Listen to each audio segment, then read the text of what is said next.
Isaías capítulo 58. Os teus filhos edificarão as antigas ruínas, levantarás os fundamentos de muitas gerações, e serás chamado reparador de brechas e restaurador de veredas, para que o país se torne habitável. Versículo 12. A prática do jejum era muito comum no antigo Israel. Encontramos a primeira referência ao jejum na Bíblia, quando Moisés subiu ao monte para receber as segundas tábuas da lei, e ali esteve com o Senhor 40 dias e 40 noites, não comeu pão, nem bebeu água, e escreveu nas tábuas as palavras da aliança, as 10 palavras. Êxodo capítulo 34, versículo 28.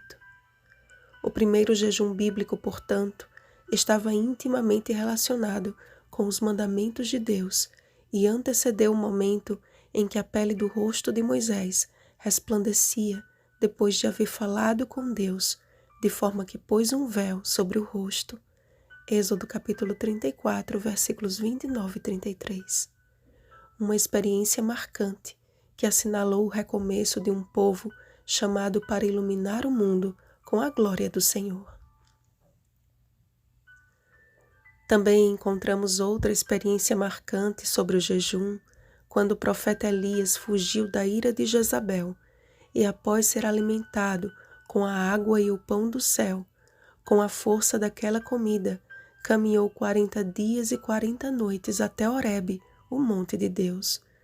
1 Reis capítulo 19, versículo 8.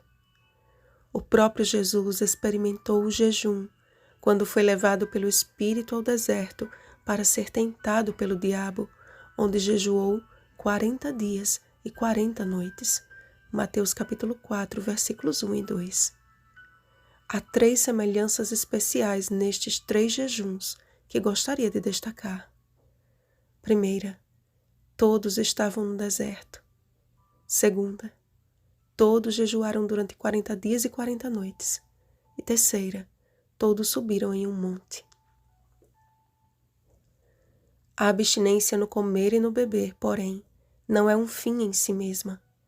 Moisés subiu ao monte e ali permaneceu abstinente, porque Deus o levou para lá e o sustentou pelo seu poder. Elias caminhou tantos dias, sustentado pelo alimento e bebida do céu. Mas o nosso Salvador foi o único cujo relato diz que teve fome, Mateus capítulo 4, versículo 2, e ainda teve de enfrentar os dardos inflamados do maligno. Ele não teve a sua face resplandecendo como a de Moisés.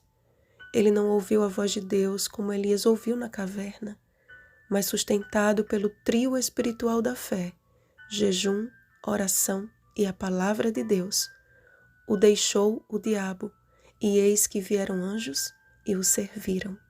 Mateus capítulo 4, versículo 11. Amados, o que o profeta Isaías escreveu e que a plenos pulmões teve de clamar é a essência que envolveu esses 3 jejuns especiais: o amor e a fidelidade a Deus. A fé operante de Moisés, de Elias e de Cristo se fundem para nos dizer que o verdadeiro jejum está em fazer a vontade do Pai.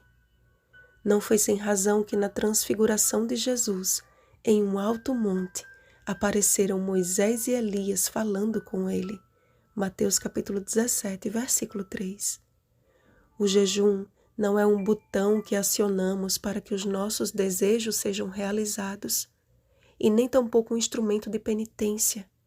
O jejum aceitável a Deus é aquele que nos eleva ao monte da comunhão, para de lá descermos iluminados de santa consagração, a fim de sermos uma bênção para os nossos semelhantes.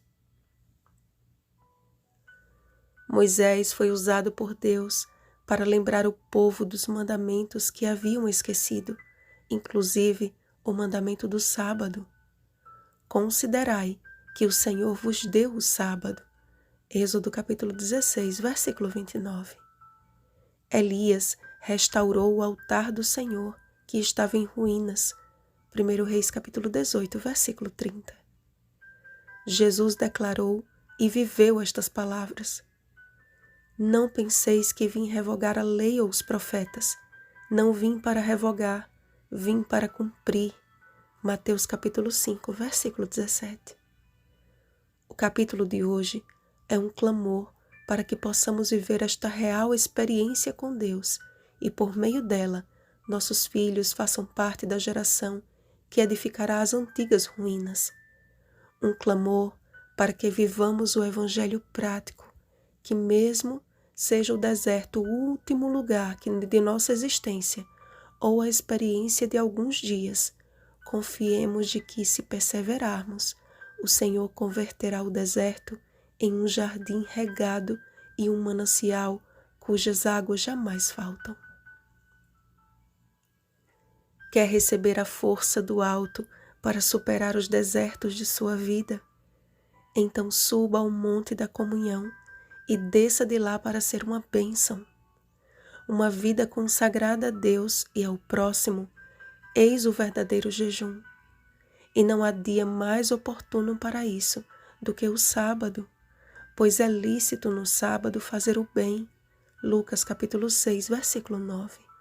Ou seja, fazer do sábado um dia de cura e salvação está em conformidade com a lei de Deus e nos leva a gozar das bênçãos celestiais, porque a boca do Senhor o disse. Não perca o privilégio de experimentar este jejum que restaura, liberta e promove a verdadeira paz. Portanto, resta um repouso para o povo de Deus. Hebreus capítulo 4, versículo 9. Entra no descanso do teu Senhor, e Ele fartará a tua alma até em lugares áridos. Vigiemos e oremos. Uma feliz semana, reparadores de brechas e restauradores de veredas. Rosana Garcia Barros.